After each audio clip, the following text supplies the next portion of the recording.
안녕하십니까. 며칠 전만 해도 아주 역대급 이렇게 한파였는데 하나님께서 이렇게 촉촉한 겨울비를 허락하시더니 또 오늘은 아주 따뜻한 이렇게 햇살을 허락하셔서 감사를 드립니다.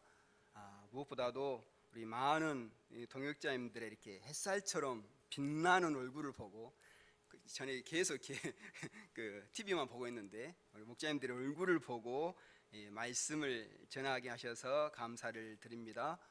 무엇보다도 우리 송아브람 우리 선교사님, 송사라 선교사님 오랜만에 만나뵙게 돼서 너무나 반갑습니다.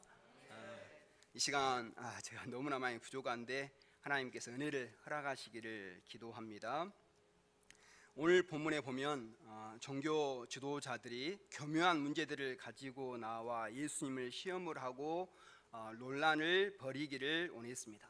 그런데 예수님은 아주 단순하게 말씀하셨습니다. 그들은 복잡하게 물어보았지만 예수님은 심플하게 대답하셨습니다.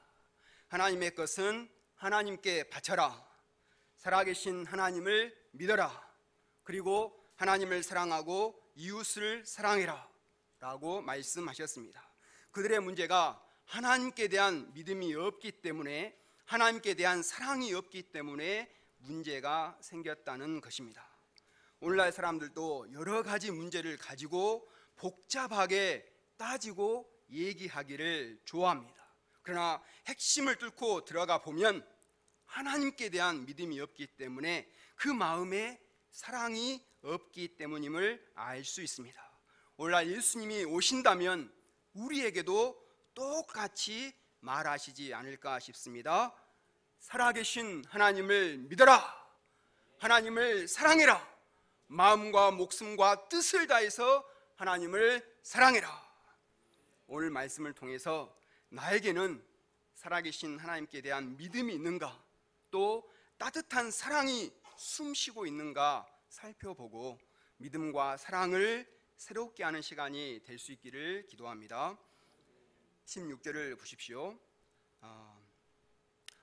16절에서 22절은 바리새인들이 세금 문제를 가지고 예수님을 시험하는 내용입니다. 그들은 예수님을 잔뜩 띄워주는 채 이렇게 말을 했습니다. 선생님, 당신은 참되시고 진리로 하나님의 도를 가르치시며 아무도 꺼리는 일이 없으시니 이는 사람을 외모로 보지 아니하십니다 하면서 마음에 없는 말을 했습니다.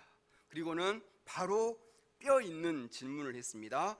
가이사에게 세금을 바치는 것이 옳습니까? 옳지 않습니까? 당시 로마 제국은 각 식민지 국가에 인두세 세금을 부과했습니다. 유대인들은 이를 싫어했습니다. 갈릴리 사람 유다는 불의한 로마 정부에 하나님의 백성인 우리가 세금을 내는 것은 옳지 않다 이렇게 주장을 했습니다. 좀 공감되잖아요. 이렇게 불의한데 우리가 하나님의 백성 어떻게 세금을 내겠어, 이렇게 이런 정서가 있는데 예수님이 가이사에게 세금을 바치라고 하면 유대인들이 싫어할 것입니다. 또 세금을 바치지 말라고 하면 로마에 대한 반역으로 여겨집니다. 예수님은 그들의 질문에 올무가 있음을 아시고 그들의 악함을 책망하셨습니다. 외식하는 자들아, 어찌하여 나를 시험하느냐? 그러나 답변을 회피하지 않으시고 세금 낼 돈을 내게 보이라고 말씀하셨습니다. 그러자 그들이 데나리온 하나를 가져왔습니다. 화폐에 새겨진 이 형상과 이 글이 누구의 것이냐 질문하셨습니다. 그들은 가이사의 것이다 라고 대답했습니다. 그 화폐에는 가이사의 형상과 이름이 새겨져 있었습니다. 예수님은 그들에게 가이사의 것은 가이사에게 바치라고 말씀하셨습니다. 예수님은 세상 나라를 부정하지 않으셨습니다. 로마 정권이 어쩌니, 전통성이 있니 없니, 이 황제가 좋은 황제니 아니냐며 말씀하지 않으시고 가이사의 것은 가이사에게 바쳐라 이렇게 하심으로 세상 나라 시민으로서 의무를 이행하라고 하셨습니다. 우리는 하나님 나라 백성이지만 또 이 세상 나라에 속해서 살아갑니다. 이중 시민권을 가지고 있습니다. 이 땅에 살 동안 국가가 제공하는 여러 가지 혜택을 받고 살아갑니다. 교육을 받고 도로와 수도, 전기, 통신회 등을 이용합니다. 그러므로 국가에 대한 의무를 다해야 합니다. 군대도 가야 하고 세금도 내야 하고 코로나 시대에는 방역 수칙도 따라야 합니다. 그러나 예수님은 세금 문제만 답하지 않으셨습니다.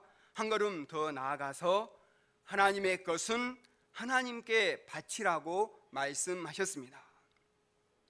당시 유대인들은 가이사에게 세금을 바치느냐 바치지 않느냐 하는 것에만 관심을 쏟고 있었습니다. 정치적인 문제에만 온 마음을 쏟고 있었습니다. 그러면서 정말 하나님께 바쳐야 할 것은 깊이 생각하지를 않았습니다. 예수님은 이런 그들에게 하나님의 것을 하나님께 드려라 말씀하심으로 사람들의 관심을 하나님 앞에서 그들의 신앙 문제에 관심을 갖도록 도와주셨습니다. 지금 우리나라는 코로나19에 대한 대처 문제로 인해서 교회와 국가 간의 갈등이 있습니다. 전염병 이렇게 방역 강화 조치로 종교시설 제한 명령을 내려서 교회는 비대면 예배를 드려야 하고 또 모임을 이루는데 많은 제약을 받고 있습니다. 그래서 어거스트 목사님이 맨날 이렇게 공문을 보면서 이번 주는 몇 단계이니까 비대면 예배를 드려야 되고, 이번 주는 좀 완화됐으니까 이렇게 모여서 예배를 드립시다. 이번 주는 좀 완화돼서 이렇게 예배를 드리고 있지 않습니까? 이렇게 제약이 많습니다. 몇몇 기독교 지도자들은 국가가 지나치게 신앙의 자유를 침범하고 있다고 염려를 합니다. 또한 교인들뿐만 아니라 세상 사람들조차도 교회가 줄 예배를 드리느냐 드리지 않느냐 하는 문제에 모든 시선을 집중하고 있습니다. 저도 이제 직장에 나가면 뉴스에 이렇게 교회에 이렇게 문제가 나오면 마음이 이렇게 안 좋더라고요. 막 이렇게 하거든요. 그러나 이 시기에 우리가 진정으로 관심을 두어야 할 것은 하나님 앞에서 우리의 신앙이 어떠한가 하는 것입니다.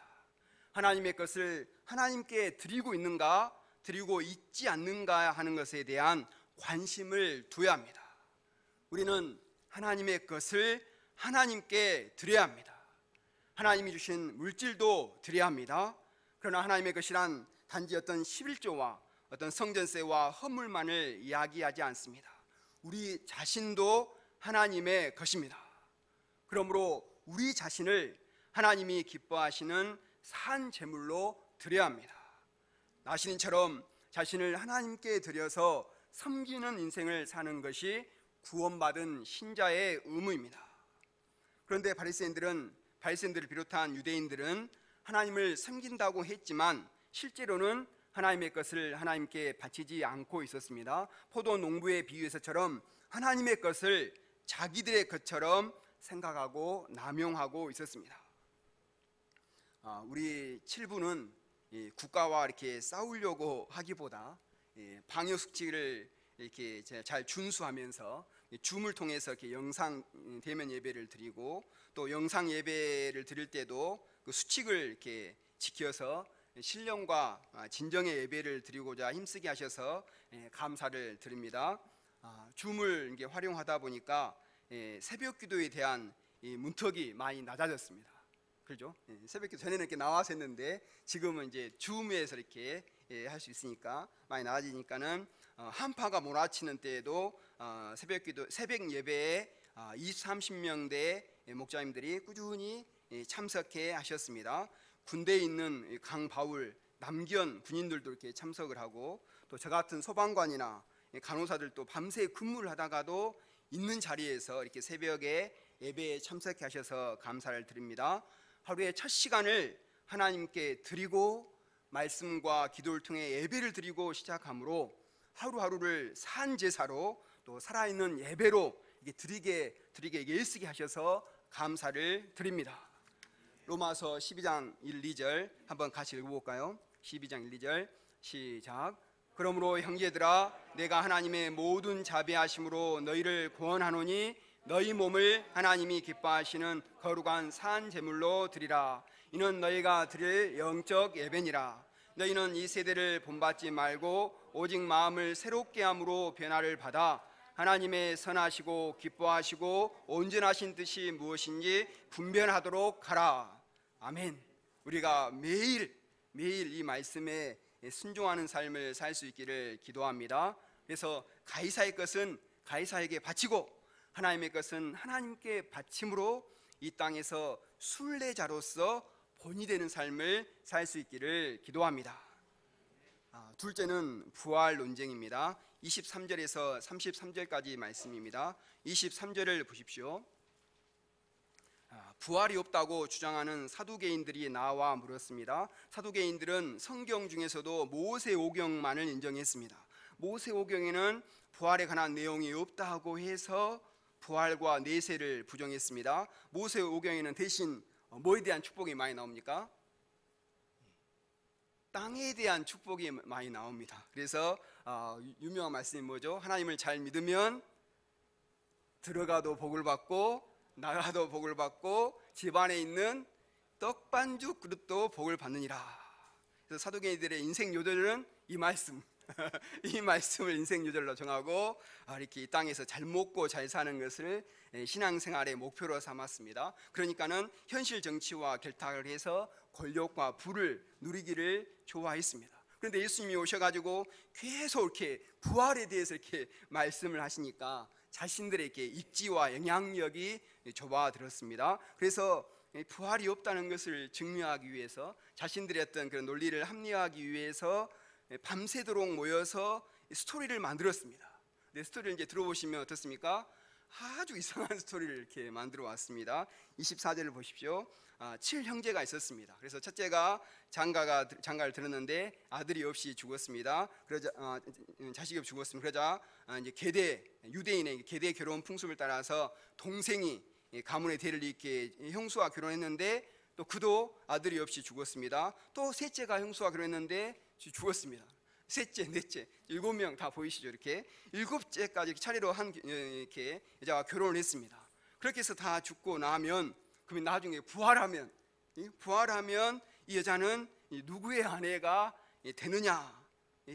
그래서 나중에 어떻게 했어요? 이렇게 서로 이게 쟁탈전이 일어날 수도 있잖아요. 그래서 이렇게 부활은 없어야 한다. 이렇게 이런 이야기를 이야기했습니다.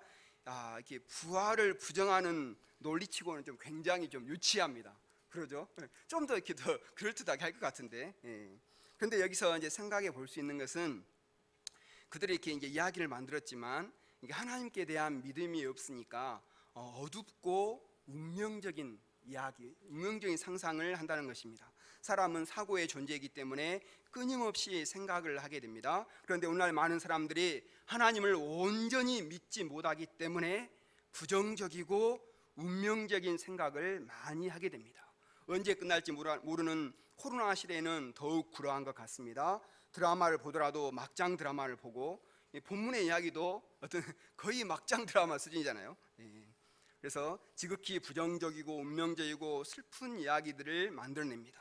앞길이 구말리 같은 청년들이 지레 겁을 먹고 극단적인 생각을 합니다. 시험에 몇 번 낙당했다고 쉽게 포기합니다.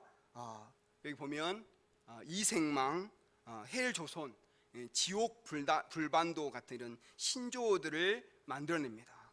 우리 러시아에서 오신 우리 송아브라함 선교사님 혹시 이생망 뜻이 뭔지 아신가요? 모르시죠? 그 이생망, 이번 생에는 망했다는 뜻이에요. 이번 생에는 망했다. 또 헬조선, 조선, 우리나라가 헬, 지옥이다. 지옥 같은 나라다. 이거 지옥 불반도는 대충 아시겠죠?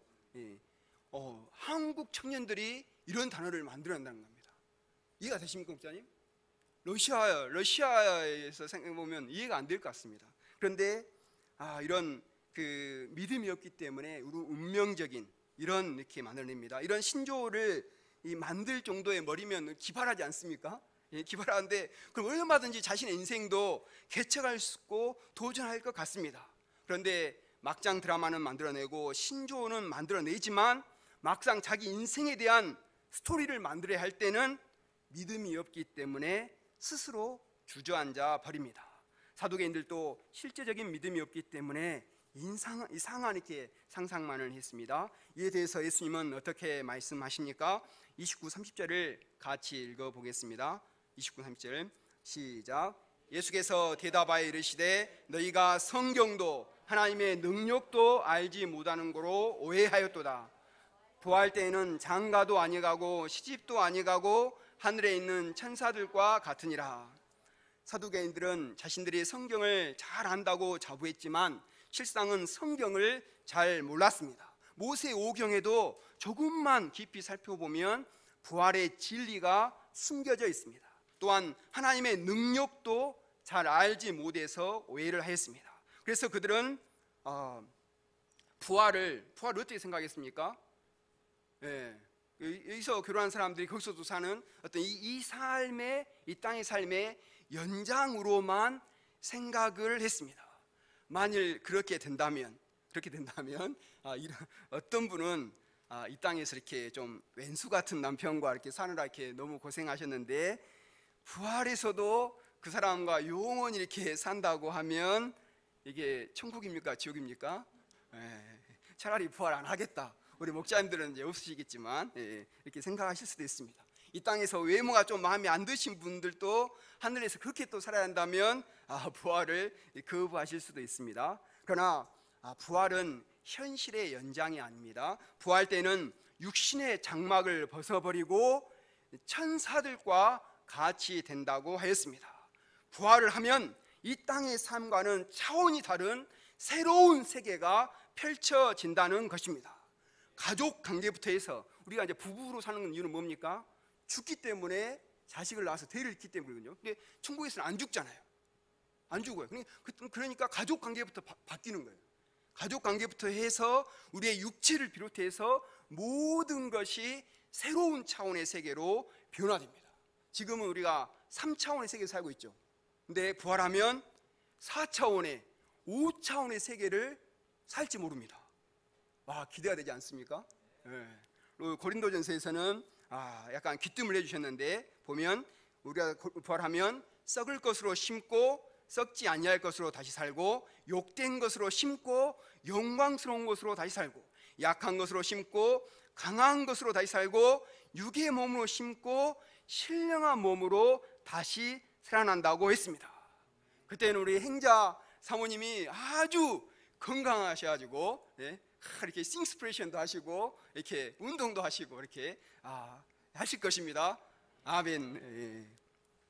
부활시의 모습은 너무나 환상적이어서 상상을 초월합니다. 그런데 이 부활의 모든 일을 이루시는 분이 누구이십니까? 하나님이십니다. 하나님이 천지를 창조하셨던 그 능력으로 새 부활의 세계도 만드신다는 것입니다. 그렇다면 이 하나님의 이 초월적인 능력이 얼마나 대단하십니까? 우리의 작은 머리로는 도저히 깨달아 알 수가 없는 것입니다. 예수님은 또 부활을 설명하기 위해서 말씀을 이어가셨습니다. 31, 32절을 같이 읽어보겠습니다. 시작. 죽은 자의 부활을 논할진대 하나님이 너희에게 말씀하신 바 나는 아브라함의 하나님이요 이삭의 하나님이요 야곱의 하나님이로라 하신 것을 읽어보지 못하였느냐. 하나님은 죽은 자의 하나님이 아니요 살아있는 자의 하나님이시니라 하시니. 예수님은 출애굽기 3장 6절 말씀을 인용해서 하나님이 어떤 분이신가를 말씀해 주셨습니다. 이 말씀은 이제 그림에 보면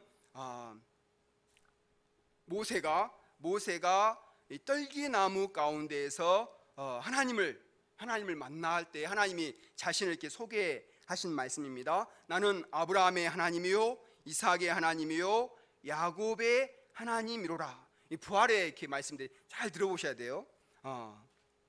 그런데 모세가 살던 시대는 어떻습니까? 아브라함과 이삭과 야곱은 이미 죽었죠. 할아버지였죠. 이미 죽고 없었습니다. 그래서 만일에 자신을 소개하신다면 어떻게 소개를 해야 됩니까? 문법적으로 한다면 나는 아브라함의 하나님이었고 이삭의 하나님이었고 야곱의 하나님이었다라고 소개를 해야 맞습니다. 그런데 하나님은 자신을 나는 아브라함의 하나님이고 이삭의 하나님이고 야곱의 하나님이다 현재 시대로 소개하고 계십니다. 이 말씀은 하나님은 현재 두 가지인데요, 현재 항상 살아계신다는 뜻입니다. 아브라함 시대에도 살아계셨고 그때도 현재였고 이삭 시대에도 살아계셨어요. 그때도 현재고 야곱 시대에도 살아계셨습니다. 그리고 모세 시대에도 살아 계신다는 것입니다. 또 중요한 사실은 살아계신 하나님을 믿고 죽은 아브라함도, 이삭도, 야곱도 그 영혼이 현재 살아있다는 것입니다. 예수님은 이 말씀을 통해서 아브라함과 이삭과 야곱의 부활을 증명하셨습니다. 근데 좀 솔직히 이해 잘 안 되시죠? 좀 어렵지 않습니까? 이 부활의 얘기? 저는 좀 어렵더라고요. 그래서 최대한 이렇게 쉽게 하려고 했는데 저는 좀 어려웠습니다. 그러나 부활은 비밀이기 때문에 깊이 이렇게 생각을 해봐야 할 것 같습니다. 그러나 이 부활의 비밀을 깨닫게 되면 어떻게 됩니까? 인생이 바뀌어 버립니다. 모세는 살아계신 하나님을 만나자 인생이 바뀌어 버렸습니다. 하나님을 만난 나이가 몇 세였습니까? 80세였습니다. 80세. 만일에 모세가 40세만 돼도 이렇게 뭘 해볼 수 있을 건데 80세가 돼서 아무런 힘이 없는 자신이 어떻게 감히 애굽의 바로를 굴복시키고 이스라엘 백성들을 출애굽시킬 것인가? 이게 가능할까요? 인간적으로 생각하면 할 수가 없습니다. 그러나 아브라함의 하나님, 이삭의 하나님, 야곱의 하나님이 나와 함께 하신다면 내 손에 지팡이 하나밖에 없어도 세계의 제국인 바로를 물리치고 내 백성을 출애굽시킬 것을 믿었습니다. 그리고 도전을 했습니다. 그럴 때 하나님께서는 열장을 통해서 마침내 바로를 KO시키고 출애굽의 놀라운 역사를 이루셨습니다. 이것은 모세가 한 것이 아니고 모세가 믿는 하나님, 살아계신 하나님, 아브라함의 하나님, 이삭의 하나님, 야곱의 하나님, 그리고 모세의 하나님이 출애굽의 역사를 이루신 것입니다. 이 하나님은 죽은 자의 하나님이 아니시요 살아있는 자의 하나님이시라는 것입니다. 그런데 사두개인들은 하나님을 믿는다는 사람들이 살아계신 하나님을 죽은 하나님으로 만들고 있다는 것입니다. 성경을 알지 못하고 하나님의 능력을 알지 못하기 때문에 오해한다는 것입니다. 살아계신 하나님을 믿지 못하는 자들은 항상 이렇게 운명적이고 부정적인 생각에 빠지기 쉽습니다. 지금 같은 코로나 시대는 아무것도 할 수 없다며 생각이 더욱 비관적이 됩니다. 그러나 살아계신 하나님을 믿는 자들은 어떻겠습니까? 다르죠. 하나님은 죽은 자의 하나님이 아니요 살아있는 자의 하나님이다 외치며 소망 가운데 기도합니다. 하나님의 영광을 위해 도전합니다. 이런 자는 살아있습니다. 믿음이 살아있고 스피릿이 살아있고 기도가 살아있습니다. 우리가 기도를 하는 것도 중요하지만 어떤 기도를 해야겠습니까? 살아있는 기도를 해야 할 것 같아요. 운명적인 기도, 한탄하는 기도를 이렇게 하시는 분도 있잖아요. 이렇게 하나님께 이렇게 한탄하는 기도를 하시는데 살아있는 기도를 해야겠습니다. 심정이 살아있고 열정이 살아있습니다. 하나님은 이런 자들의 하나님 되시기를 기뻐하십니다. 책 중에 그 안호성 목사님이 쓴 제목이 뭐예요? 시퍼렇게 살아계신 하나님. 하나님 어떻게 살아계신다고요? 시퍼렇게 시퍼렇게 이제 꽂혔습니다. 시퍼렇게. 예.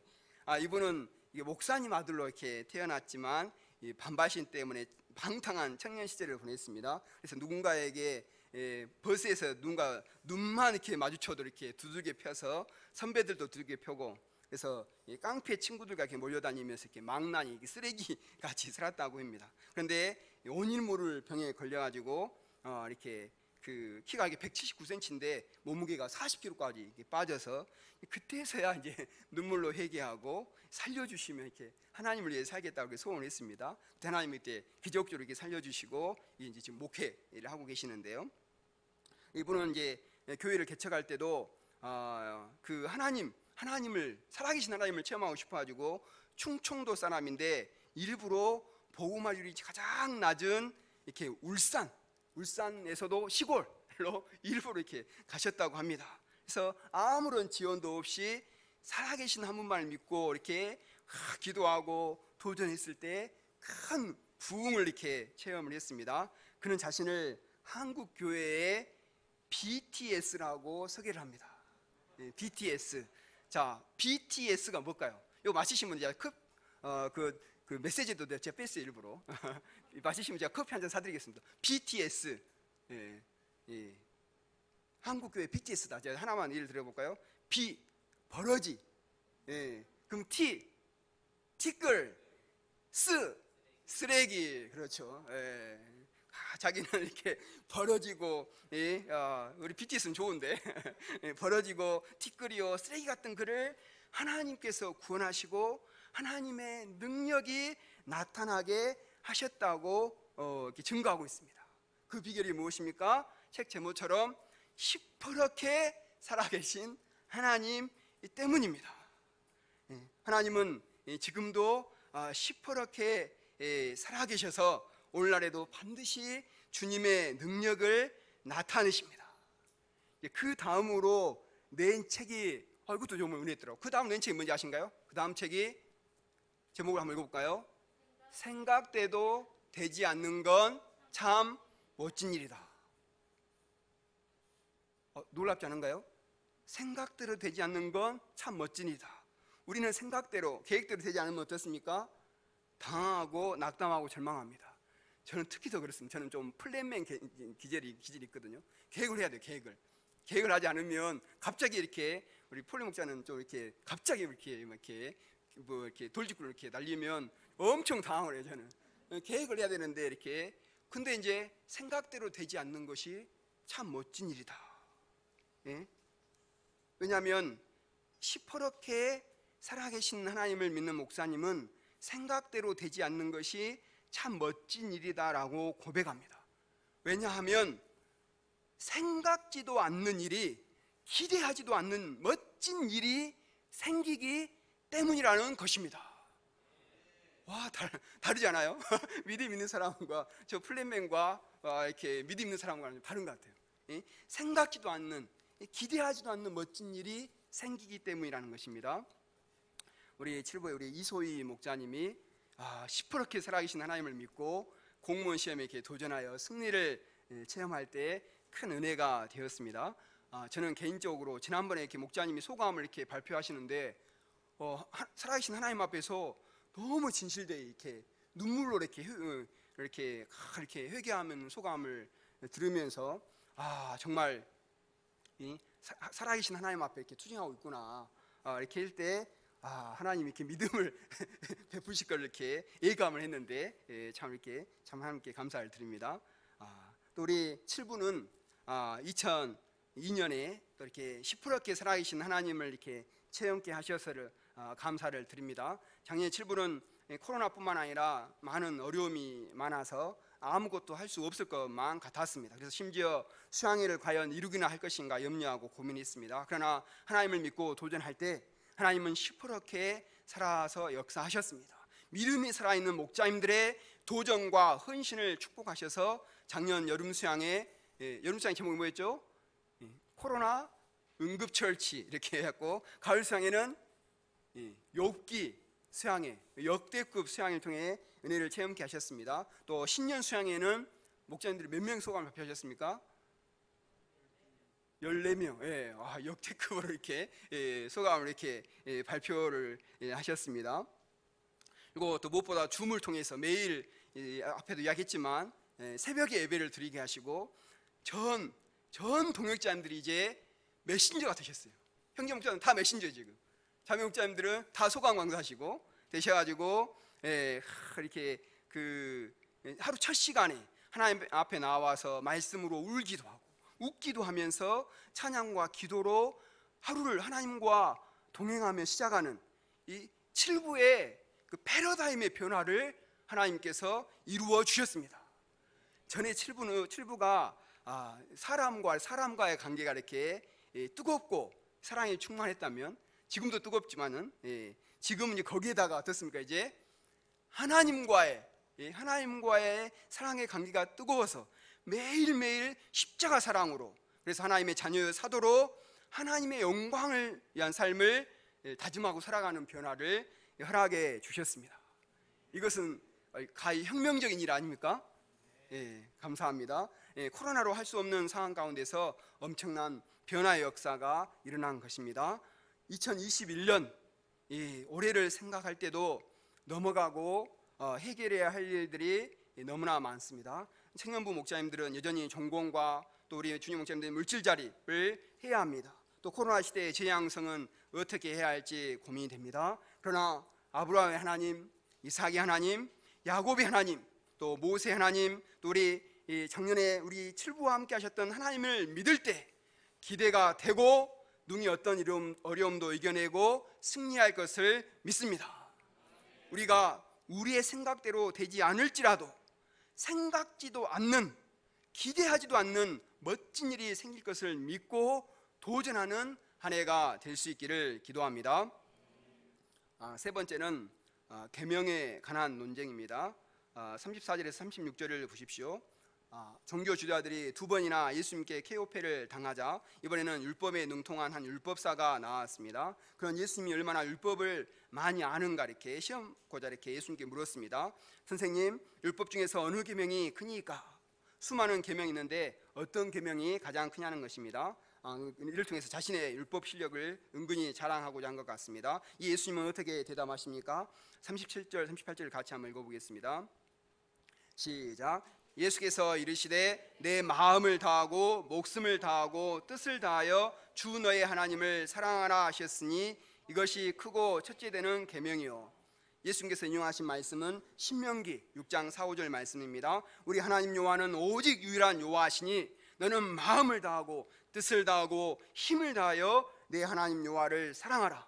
하나님께서는 이스라엘 백성들이 가나안 땅 들어가기 직전에 이 말씀을 주셨습니다. 가나안 땅에 들어가면 많은 죄의 유혹이 있을 것입니다. 그래서 여러 계명을 주셨습니다. 그런데 마음을 다하고 뜻을 다하고 힘을 다하여 하나님을 사랑하면 자연스럽게 다른 계명들도 지킬 수 있다는 것입니다.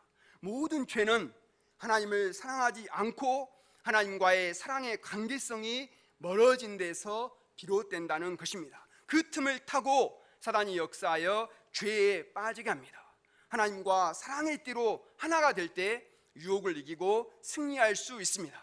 그래서 하나님을 적극적으로 사랑하라는 것입니다. 하나님을 사랑하되 적당히 사랑하지 말고 마음을 다하고 목숨을 다하고 뜻을 다하고 전폭적으로 하나님을 사랑하라는 것입니다. 그렇게 할 때 하나님의 사랑이 내 마음에 차고 넘쳐서 하나님이 주신 그 어떤 사명도 능히 감당할 수 있다는 것입니다. 비가 충분히 와서 저수지에 물이 차고 넘치면 어떻게 됩니까? 그 물로 전기도 발전시키고 농사도 짓고 이것도 하고 저것도 하고 다 할 수 있습니다. 그렇죠? 이처럼 하나님을 전폭적으로 사랑할 때 하나님의 사랑이 우리 마음에 분바되어서 사랑의 에너지가 넘치게 된다는 것입니다. 39, 40절은 예수님은 이것도 같이 한번 읽어볼까요? 40절, 39, 40절 시작. 둘째도 그와 같으니 내 이웃을 내 자신같이 사랑하라 하셨으니 이 두 계명이 율법과 선지자의 강령이니라. 예수님은 하나님의 사랑과 함께 또 이웃 사랑을 강조하십니다.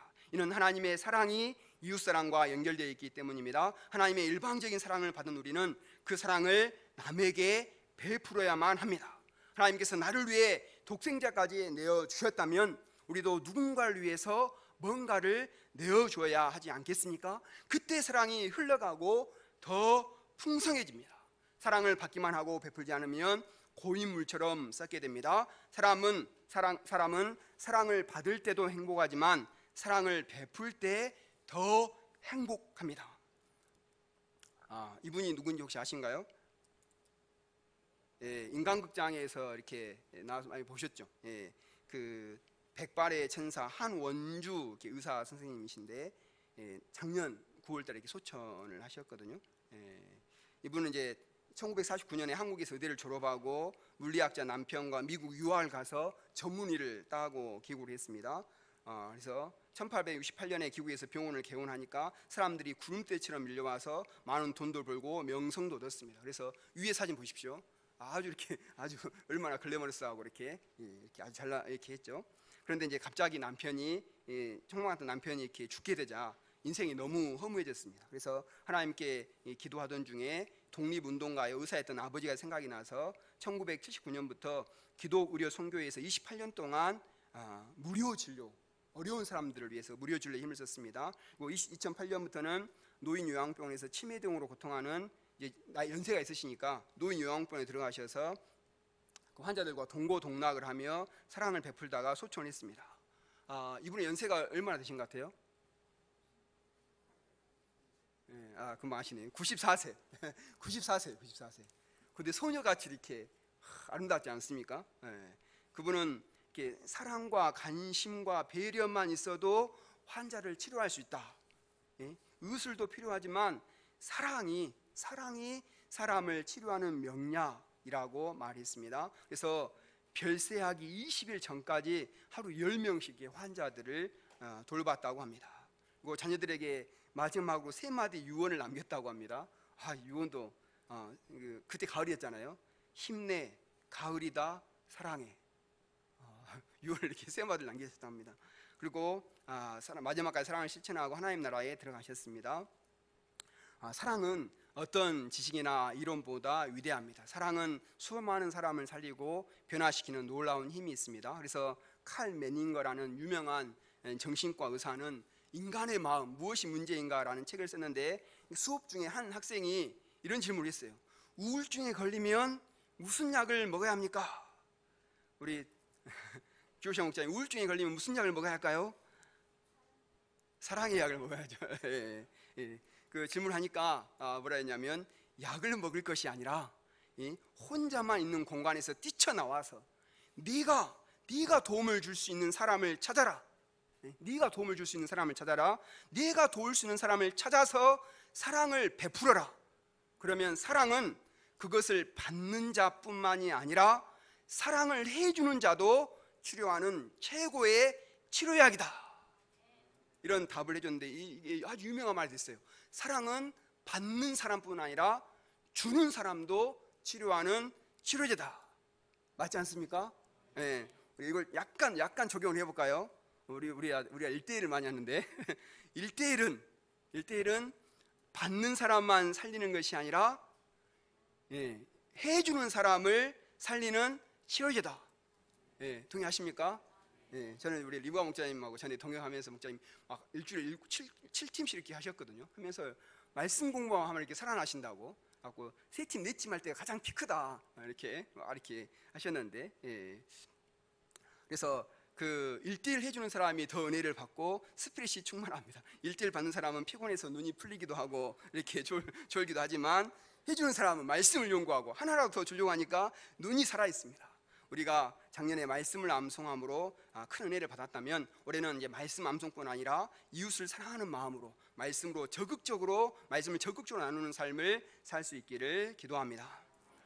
결론적으로 하나님은 지금도 살아계십니다. 어떻게 살아계십니까? 시퍼렇게 살아계십니다. 하나님은 사랑이십니다. 이 하나님을 절대적으로 믿고 마음을 다하고 목숨을 다하고 뜻을 다하여 전폭적으로 사랑할 수 있기를 기도합니다. 이 하나님을 믿고 사랑할 때 우리 안에 영적인 파워가 생길 줄로 믿습니다. 다른 사람을 도울 수 있는 사랑이 샘솟을 줄로 믿습니다.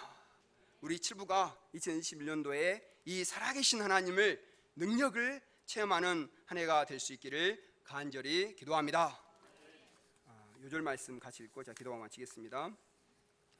시작. 예수께서 이르시되 내 마음을 다하고 목숨을 다하고 뜻을 다하여 주 너의 하나님을 사랑하라 하셨으니, 하나님 아버지 감사합니다. 문제가 많은 이 시대에 예수님은 오히려 심플하게 말씀하십니다. 하나님의 것을 하나님께 바쳐라. 또 하나님을 믿어라. 그리고 하나님을 사랑하고 이웃을 사랑해라. 저희들이 이 말씀에 단순히 순종함으로 하나님을 체험하고 하나님의 능력을 드러내는 삶을 살 수 있기를 기도합니다. 예수님의 이름으로 기도드리겠습니다. 아멘.